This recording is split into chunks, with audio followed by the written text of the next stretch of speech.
Guys একটু participate করতে হবে। তোমরা কি আমার কথা শুনতে পাচ্ছ? Yes, sir. Yes, sir. Sir তোমরা যদি হ্যাঁ না না বলো কিভাবে বুঝবো? 3% ক্লাস না, একটু আওয়াজ দিতে হবে। আচ্ছা, তো আজকে আমরা শুরু করবো আর্ক ওয়েল্ডিং থেকে। It's pretty interesting, very interesting জিনিস আর্ক ওয়েল্ডিং। হ্যাঁ, so what is arc welding?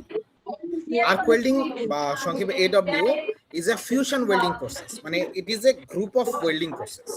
Specific কোনোটাকে আমরা আর্ক ওয়েল্ডিং বলি না, বাট অনেক ধরনের আর্ক ওয়েল্ডিং আছে। সো আমরা এখন আমব্রেলা টার্মটা পড়তেছি। Arc welding is a fusion welding process in which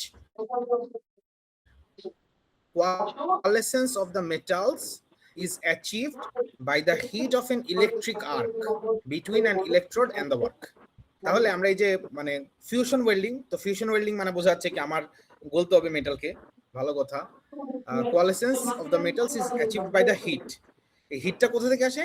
hit of an electric arc. যখন একটা ইলেকট্রিসিটি যখন পাস করে, সেটাকে যখন আমি আর্কে কনভার্ট করতে পারি। আচ্ছা, তো দেন কোশ্চেন চলে আসে হোয়াট ইজ ইলেকট্রিক আর্ক, সেটার অ্যান্সার আমরা এখনই দিব।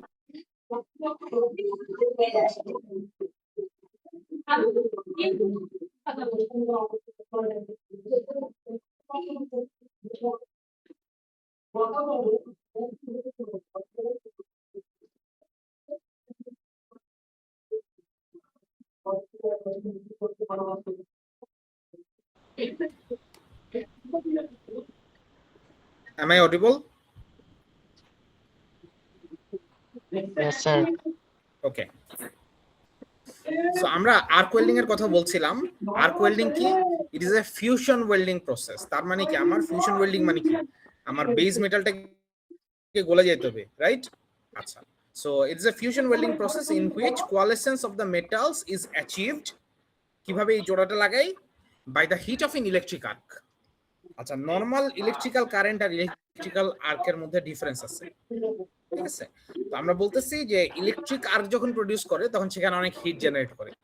ইলেকট্রিক আর্ক কিভাবে প্রডিউস করে সেটা আমরা দেখব, বাট ফর এ ফ্যাক্ট আমার যেখানে ইলেকট্রিক আর্ক ফর্ম করবে সেখানে অনেক হিট জেনারেট করে। ইলেকট্রিক আর্কটা আমি জেনারেট করতে চাই কারকার মধ্যে। তোমরা কি আমার কথা শুনতে পাচ্ছ?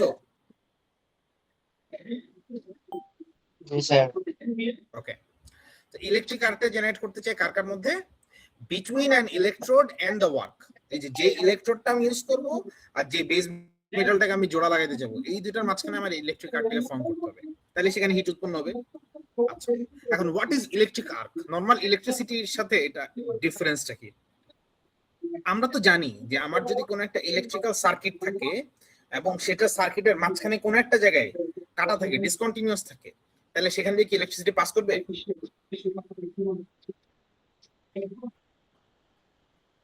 করবে?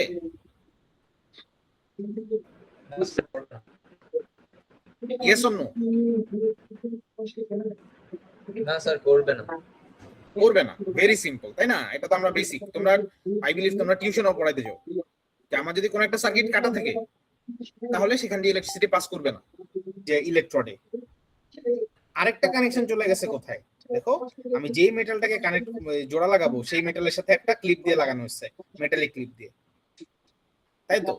আচ্ছা, এখন মজার ব্যাপার হচ্ছে আমি যেখানে ওয়েল্ডিং করতেছি ওইখানে কি ইলেকট্রোড বেস মেটালকে টাচ করে আছে?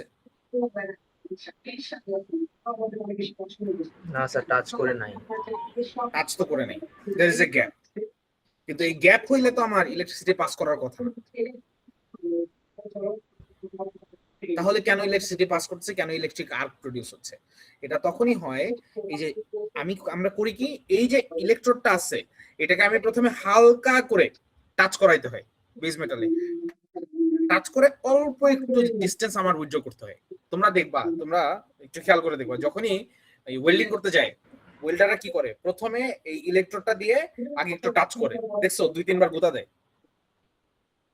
খেয়াল করছো? ওইটা কিন্তু অ্যাক্সিডেন্টাল না, এমন না যে আচ্ছা একটু করলাম দেখি। দেয়ার ইজ এ রিজন যে এই কাজটা করে। তুমি যখনই প্রথমে হালকা একটু টাচ করে একটু উইথড্র করো, ওই লোকালি ওই বাতাসটা আয়োনাইজড হয়, বোঝা যাচ্ছে? অল্প একটু ডিসটেন্স যখন তুমি উইথড্র করবে, অনেক দূর উইথড্র করে নিয়ে আসো, কারেন্ট পাস করবে না, আর্কও জেনারেট করবে না। কিন্তু তুমি যখন হালকা টাচ করে অল্প একটু ডিসটেন্স উইথড্র করবা, সেখানে তখন হয় কি ওই জায়গাটা আয়োনাইজড হওয়ার কারণে এই ইলেকট্রন যখন যাইতে যাইতে যাইতে ইলেকট্রনের মাথায় আসে, এসে এখান থেকে আয়োনাইজড গ্যাস দিয়ে জাম্প করে এই ওয়ার্কপিসের উপরে চলে আসে। তো এই যে জাম্পিংটা হয়, জাম্পিংটার কারণে অনেক এনার্জি এটা হিটে কনভার্ট হয়ে যায়। বুঝাচ্ছে? Yes, sir. আচ্ছা, সো দেখো আমরা ডেফিনিশন কি দিচ্ছি তাহলে। an electric arc is a discharge of electric current across a gap in a circuit. It is sustained by the presence of a thermally ionized column of gas. এই যে continuously আর্কটা চলতে থাকে, এটা কিভাবে চলতে থাকে, এই ইলেকট্রোড এবং ওয়ার্কপিস এর মাঝখানে একটা ছোট মানে locally thermally ionized column of gas, যেটাকে প্লাজমা স্টেটে থাকে। বুঝা যাচ্ছে? এই প্লাজমা স্টেটে এই আয়োনাইজড কলাম অফ গ্যাসটা থাকে বলেই আমার এই আর্কটা জেনারেট করতে থাকে কন্টিনিউয়াসলি, আমি ওয়েল্ডিং করতে পারি, কারণ হিট জেনারেট হতে থাকে। ঘটনা কি বুঝে গেছে?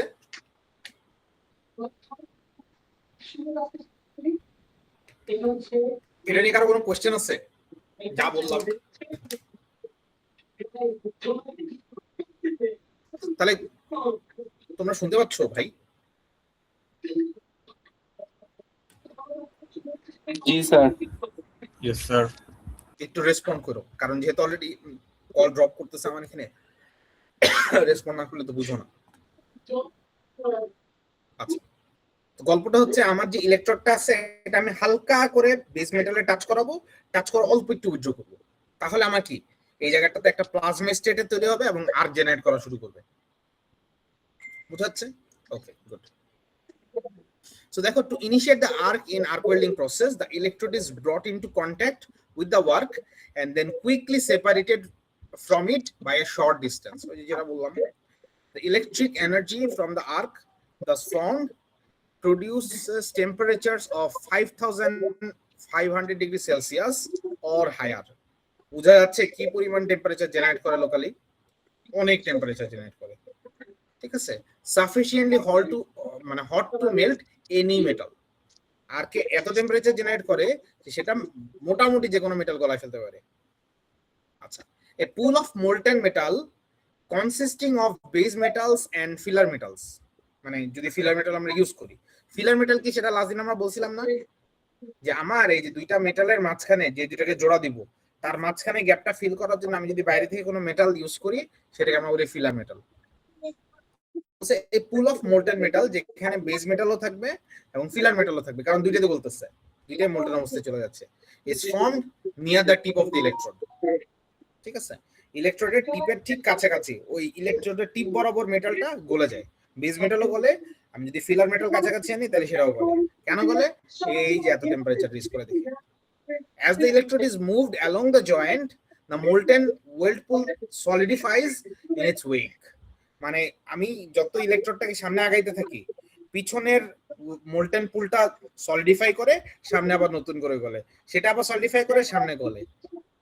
ব্যাপারটা বুঝা যাচ্ছে কিভাবে আগাইতে থাকে জয়েন্টটা? এভাবে। In most arc welding processes, filler metal is added during the operation to increase the volume and strength of the weld joint.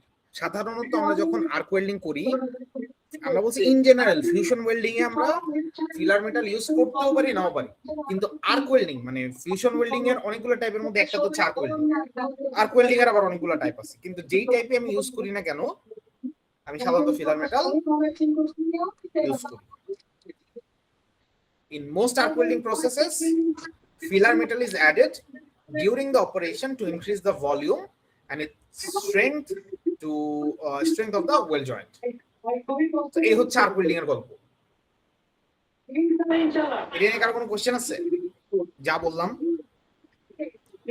এই ফান্ডামেন্টালসটা বুঝতে পারলে আমাদের সামনের পড়াশোনা কিছুটা সোজা হয়ে যাবে, সামনে অ্যাটলিস্ট কয়েকটা ওয়েল্ডিং প্রসেস। আচ্ছা, অ্যাজিউমিং কারো কোনো প্রবলেম নেই। Okay, general technology of arc welding. General technology of arc welding, আমার আর্ক ওয়েল্ডিং এর কতগুলা কমন এলিমেন্ট আছে। যেমন একটা তো অবভিয়াস এলিমেন্ট হচ্ছে কি, এই যে আমার ইলেকট্রোডটা, ইলেকট্রোড। এই ইলেকট্রোডকে আমরা ক্লাসিফাই করতে পারি দুই ভাবে, একটা হচ্ছে কনজিউমেবল ইলেকট্রোড আর একটা হচ্ছে non consumable electrode. Consumable electrode কোনগুলা? যেগুলা দেখো consumable electrodes are melted as the welding progresses, মানে ইলেকট্রোড নিজেই গলে যায়,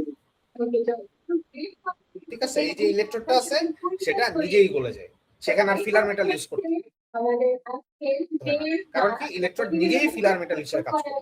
তো বলছে যে consumable electrodes are melted as the welding progresses and available in rod and wire form, মানে এই যে আমার কনজিউমেবল ইলেকট্রোড এটা দেখতে রডের মতো হইতে পারে, ছোট ছোট রডের মতো, আবার ছোট মানে একদম আমরা যে ওয়্যার করি না, এই যে স্কুলের মধ্যে ওয়্যার পেঁচায় রাখি আমরা দেখি না, এরকম স্কুলের মধ্যে ওয়্যার পেঁচায় রাখা হয়, ওরকম ওয়্যার ফর্মেও থাকতে পারে।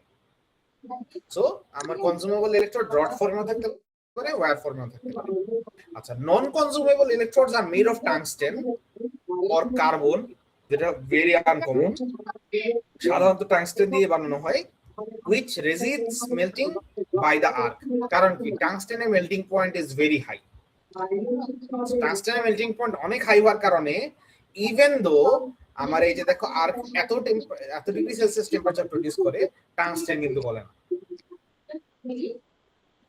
সো এই হচ্ছে ইলেকট্রোডের গল্প, ঠিক আছে? আচ্ছা, এখন আমি কোন ইলেকট্রোড ইউজ করব সেটার আবার নাম আছে কতগুলা, বুঝছো?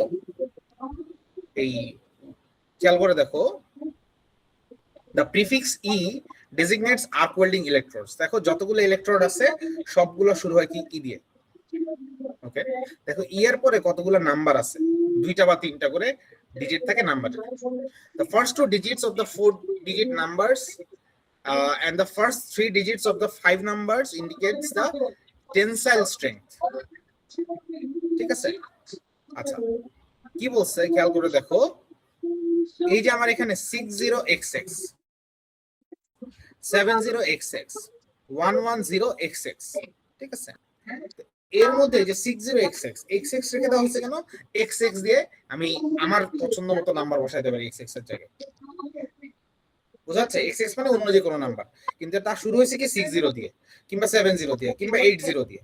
তো এই যে আমার লিডিং 60 বা 70 ই দিয়ে তো বোঝাচ্ছে ইলেকট্রন, 60 দিয়ে বোঝাচ্ছে কি এই যে তার যে জয়েন্টটা করবে সেটা মিনিমাম স্ট্রেংথ হবে এই জয়েন্টের 60,000 psi।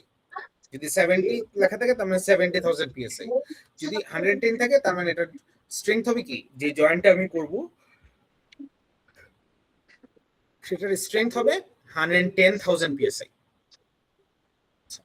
আর পরের যে ল্যাগিং দুটো নাম্বার মানে যেটাকে x6 দিয়ে লেখা হয়েছে, এটা আমি আমার ইচ্ছা মতো বা বিভিন্ন কোম্পানির ইচ্ছা মতো ইউজ করতে পারে, ঠিক আছে? তাদের আইডেন্টিফাই করার জন্য, ঠিক আছে?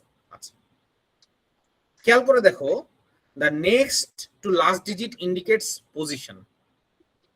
আচ্ছা, এই যে xx গুলো আছে, এই xx গুলোর মধ্যে কোনটা আবার কি কাজে ইউজ করবে সেটা আবার একটা ডেজিগনেশন দেওয়া, মানে ডেজিগনেট করা আছে। যে প্রথম xx টা মানে আমি যদি 60 এর পরের প্রথম x টা আমি একটু মার্ক করি পেন দিয়ে। ভাই শুনতে পাচ্ছি তোমরা? ইয়েস স্যার, শুনতে পাচ্ছি। আমার বুঝছে একটা খুব মজার জিনিস মনে হচ্ছে, সেটা হচ্ছে আমরা যখন ওই আমাদের বুয়েটে সলিড ওয়ার্কস এর কুইজ নিই, মানে যখন ক্যাড ড্রয়িং এর কুইজ নিই, মাঝে মধ্যে কারেন্ট চলে যেতে পারে, তো ওদেরকে কিছুক্ষণ পর পর মনে করাই দিতে হয় যে তোমরা সবাই কন্ট্রোল এস দিয়ে সেভ করো। তো অনলাইনে ক্লাস নিতে গেলে ওই কিছুক্ষণ পর পরই মনে করাই দিতে হয় তোমরা শুনতে পাচ্ছ কিনা, ঠিক আছে? দেখো, তো এই যে দেখো আমার ওই স্ট্রেংথের দুইটা বা তিনটা ডিজিটের পরে যে এক্স গুলো আছে, সেই এক্স গুলা দিয়ে বোঝানো হয় যে আমার এই ইলেকট্রোডটা কোন পজিশনে কাজ করতে পারে। যেমন এখানে যদি 1 দেওয়া থাকে, এই থার্ড এক্স এর জায়গায় যদি 1 দেওয়া থাকে, এই যে এখানে আবার xx লেখা, তার মানে কি এটা কি 60 হতে পারে, 70 হতে পারে, তারপরে যদি 1 থাকে তার মানে এই ইলেকট্রোডটা যে কোনো পজিশনে ইউজ করা যাবে, সেটা ফ্ল্যাট হোক কার্ভড হোক যে কোনো সারফেস ইউজ করা যাবে। সেটা যদি 2 থাকে তার মানে এটা কেবলমাত্র ফ্ল্যাট পজিশন এবং হরাইজন্টাল ফিলেট দেওয়ার জন্য ইউজ করা যাবে।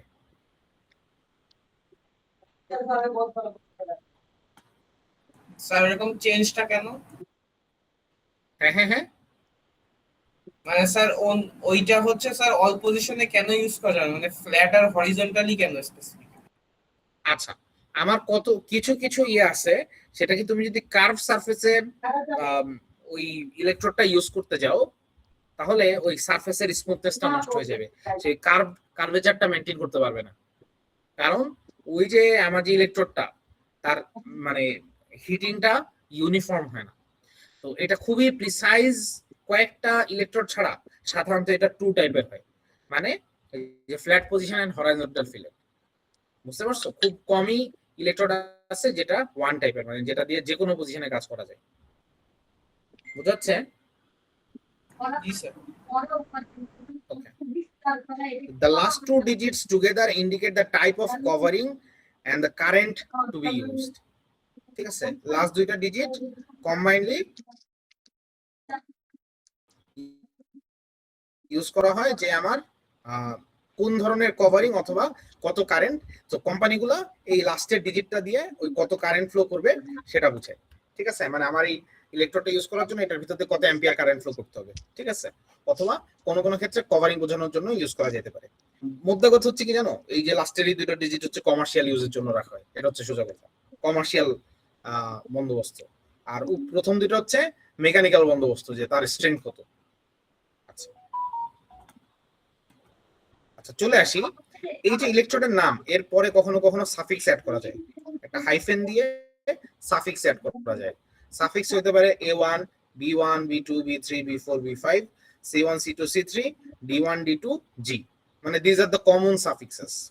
এর বাইরেও থাকতে পারে, but this are the most common suffixes. এইটা কি বোঝাচ্ছে? এটা দিয়ে বোঝাচ্ছে আমার যে ওয়েল্ড ডিপোজিটটা হবে, মানে আমার যে ওয়েল্ড জয়েন্টটা হবে, সেখানে অ্যালয় পার্সেন্টেজ কত থাকবে, বেস মেটাল ছাড়া অ্যালয় পার্সেন্টেজ কত থাকবে। ঠিক আছে, A1 মানে হচ্ছে 0.5% অ্যামো। অ্যামো মানে কি বলতো? Sir molybdenum. Molybdenum, right. So অ্যামো মানে হচ্ছে মলিবডেনাম। B1 মানে হচ্ছে আমার 0.5% ক্রোমিয়াম, 0.5% মলিবডেনাম। B2 মানে হচ্ছে 0.125% ক্রোমিয়াম, 0.5% মলিবডেনাম। B3 মানে হচ্ছে দেখো ক্রোমিয়ামের পার্সেন্টেজ ধীরে ধীরে বাড়তেছে, মলিবডেনামেরও ধীরে ধীরে বাড়তেছে। সো এগুলো হচ্ছে, যদি বি থাকে তার মানে বুঝবা যে এখানে আছে ক্রোমিয়াম আর মলিবডেনাম, যদি এ থাকে তার মানে শুধু মলিবডেনাম। আচ্ছা, সি তে কি আছে দেখো তো, সি তে আছে নিকেল। C1 এ হচ্ছে 2.5% নিকেল, C2 মানে হচ্ছে 3.25% নিকেল, আর C3 মানে হচ্ছে 1% নিকেল, 0.35% molybdenum and 0.15% chromium। আচ্ছা, D1 এবং D2 এই দুটো হচ্ছে molybdenum and manganese। আর জিতে দেখো, জি হচ্ছে একদম খিচুড়ি, জিতে সবকিছু আছে। জিতে নিকেল আছে, তারপর ক্রোমিয়াম আছে, মলিবডেনাম আছে, ভ্যানাডিয়াম আছে, ম্যাঙ্গানিজ আছে। বুঝাচ্ছে? সো আমার এই ধরনের সাফিক্সেস থাকতে পারে based on the alloy deposit on the weld. কি পরিমাণ অ্যালয়, অ্যাপ্রক্সিমেট অ্যালয় থাকবে in the weld deposit. I believe এটাও বোঝা গেছে। আচ্ছা, দেন কামস ফিলার মেটাল। ঠিক আছে, filler metal. The filler metal is the material that is added to the weld pool to assist in filling the gap. ঠিক আছে, filler metal forms an integral part of the weld. The filler rods have the same or nearly same chemical composition as the base metal. বুঝাচ্ছে? আমরা যে typical welding করি, welding এর ইলেকট্রোডটা কি? ইলেকট্রোডটা দেখতে এরকম হয় না, মনে আছে?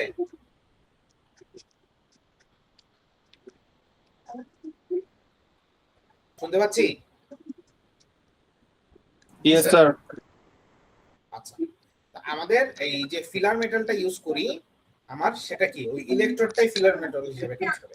আর যদি আমার এরকম হয় যে আমার ইলেকট্রোড আলাদা, ফিলার মেটাল আলাদা, তখন কি করা হয়, জাস্ট ওই যে ফিলার মেটাল সেটা চিকন একটা রড, এখানে দেখো এখানে এই ফিলার মেটালের উপরে আলাদা একটা কোটিং আছে, সেটার ভিন্ন একটা কাজও আছে, সেটা আমরা পরে বলবো। ঠিক আছে, the filler rods have the same or nearly same chemical composition as the base metal. So base মেটালের সাথে সেম কম্পোজিশন মেইনটেইন করতে হয় অথবা নিয়ারলি সেম কম্পোজিশন মেইনটেইন করতে হয়। So this is filler metal. তারপর হচ্ছে আর্ক শিল্ডিং। আর্ক শিল্ডিং নিয়ে আমরা লাস্ট দিন কিছু কথা বলছিলাম। আমরা বলছিলাম যে যেইখানে ওয়েল্ডিংটা হয় ঠিক সেই জায়গাটা লোকালাইজড ওয়েতে সেটাকে একটা শিল্ডিং দিতে হয়, আর্কটাকে শিল্ড করতে হয় যাতে আর্কটা কন্টামিনেটেড না হয় এবং ওয়েল্ডিং এর ভিতরে কন্টামিনেশন না হয়। Arc shielding is accomplished by covering the electrode tip, class চলতেছে, the arc, and the molten class weld. চলতেছে। তিনটা জিনিসকে আমরা কভার করি, ইলেকট্রোডের টিপ যে আর্কটা প্রডিউস করতেছে ইলেকট্রোড থেকে সেটা, এবং মোল্টেন ওয়েল্ড পুল। সেটা কি দিয়ে করা যায়? এটা করা যায় with a blanket of gas or a blanket of flux. Flux মানে হচ্ছে পাউডার লাইক জিনিস, তোমাদেরকে আমি লাস্ট দিন বলছিলাম। তো এটা ব্ল্যাঙ্কেট অফ গ্যাস দিয়েও করা যায়, ব্ল্যাঙ্কেট অফ ফ্লাক্স দিয়ে করা যায়, অর বোথ, দুইটাই দিয়েই করা যায়। In which inhibit exposure of the weld metal to air, যেটা এই ওয়েল্ড মেটালটাকে যেখানে আমার জোড়া লাগতেছে সেটাকে এয়ারে এক্সপোজ করতে বাধা দেয়। আমার এই আর্ক শিল্ডিংটা যদি আমি দিই, যে গ্যাস দিয়েও দিতে পারি, ফ্লাক্স দিয়েও দিতে পারি। আচ্ছা, at the high temperatures in arc welding, the metals being joined are chemically reactive to oxygen, nitrogen and hydrogen in the air. কেন আর্ক শিল্ডিংটা করি সেটা বোঝা যাচ্ছে? অত হাই টেম্পারেচারে আমার মেটালটা ওই বাতাসে থাকা অক্সিজেন, নাইট্রোজেন কিংবা হাইড্রোজেনের সাথে রিঅ্যাকশন করে ফেলতে পারে, which is unwarranted, সেটা আমি চাই না। সেটাকে অ্যাভয়েড করার জন্য আমি কি করি, আর্কটাকে শিল্ড করে রাখি। The mechanical properties of the weld can be seriously degraded by these reactions. এই যে chemical reactions গুলো does some means to shield the arc from the surrounding air is provided in nearly all arc welding processes. সবগুলো arc welding প্রসেসে আমরা কি করি, আর্কটাকে protect করে রাখতে চাই, as well as আর্ক, ইলেকট্রোডেড টিপ এবং দ্য ওয়েল্ড পুল, যে পরিমাণ জায়গাটা আমার গোলে থাকে, মোল্টেন অবস্থায় থাকে। সো খেয়াল করে দেখো, inert gases like helium and argon are used as shielding gas. সাধারণত শিল্ডিং যদি গ্যাস ইউজ করি তাহলে কি ইউজ করতে হয়, হিলিয়াম অথবা আর্গন, এই ধরনের ইনার্ট গ্যাস যে অন্য কারোর সাথে রিঅ্যাকশন করবে না। In the welding of ferrous metals with certain arc welding processes, oxygen and carbon dioxide are used, usually in combination with argon and or helium, to produce an oxidizing atmosphere or to control the weld shear. তো এটা করা হয় কোন ferrous মেটালের ক্ষেত্রে যেখানে inert গ্যাসের সাথে অক্সিজেন এবং কার্বন ডাই অক্সাইড ইউজ করা হয়। কেন করা হয়? একটা অক্সিডাইজিং অ্যাটমসফিয়ার প্রোভাইড করার জন্য। ওকে,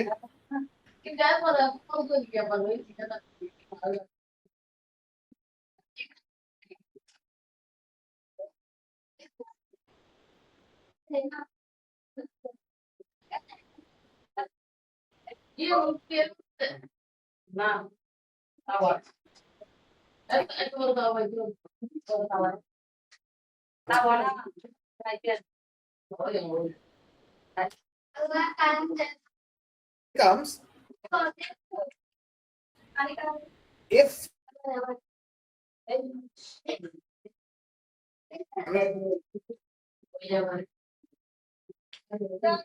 use করি তাহলে কি হবে, of oxides and other unwanted contaminations,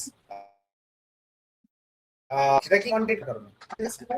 এই তিনটা হচ্ছে ফ্লাক্সের কাজ, provide a protective atmosphere for welding, এটা বুঝাই যাচ্ছে স্ট্যাবিলাইজ দ্য আর্ক, আর্কটাকে স্ট্যাবিলাইজ করা, এন্ড রিডিউস স্প্যাটারিং। স্প্যাটারিং মানে কি, আমরা যখনই ওয়েল্ডিং করতে যাই অনেক সময় ওই আর্কটা কন্ট্রোল না হওয়ার কারণে সেটা আশেপাশে আর্ক ছিটাইতে থাকে, অ্যাজ এ রেজাল্ট আমার মোল্টেন মেটালটা আশেপাশে একটু একটু করে ছিটকায়, যে পানি দিয়ে ছিটকা দিলে যেরকম হয় ওইরকম ঘটনা ঘটতে পারে, ওটাকে আমরা বলি স্প্যাটারিং। তো আমার ফ্লাক্স ইউজ করলে আমার এই স্প্যাটারিংটা কমে যায়। দেন আরেকটা টেকনোলজি হচ্ছে পাওয়ার সোর্স। আমরা ডিসি এবং এসি যে কোনো ধরনের পাওয়ার সোর্স ইউজ করতে পারি। AC machines are less expensive to purchase and operate but are generally restricted to welding of ferrous metals. AC machine দিয়ে আমি কেবলমাত্র ফেরাস মেটালকে আর্ক ওয়েল্ডিং করতে পারবো। আর DC equipment can be used on all metals with good results and is generally noted for better arc control, but DC মেশিনের দামও বেশি। আচ্ছা দেখো, এই পর্যন্ত কারো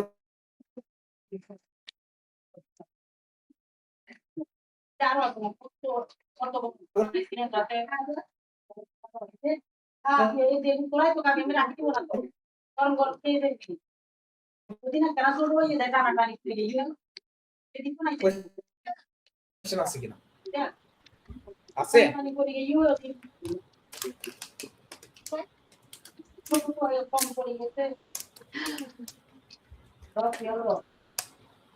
গাইস শুনতে পাচ্ছ?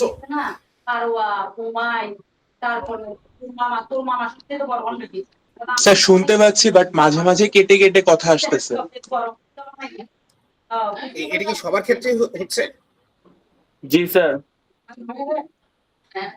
কখন কেটে কেটে যাচ্ছে? তোমরা সাথে সাথে বলো না কেন আমাকে যে স্যার কথা কেটে যাচ্ছে?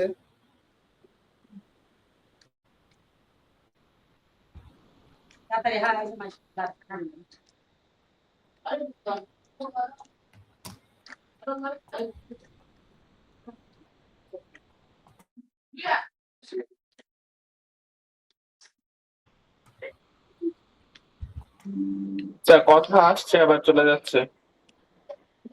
আচ্ছা, আমার এখানে আজকে বুঝছো নেট বেসিকটা। Yes. আচ্ছা, যদি থাকে আমরা নেক্সট দিন থেকে শিল্ডেড মেটাল আর্ক ওয়েল্ডিং শুরু করব। আমাদের আজকের ক্লাস এখানে ইয়ে করে আমরা আমার নেটেই বারবার ঝামেলা করতেছে, আমি যেটা বুঝলাম।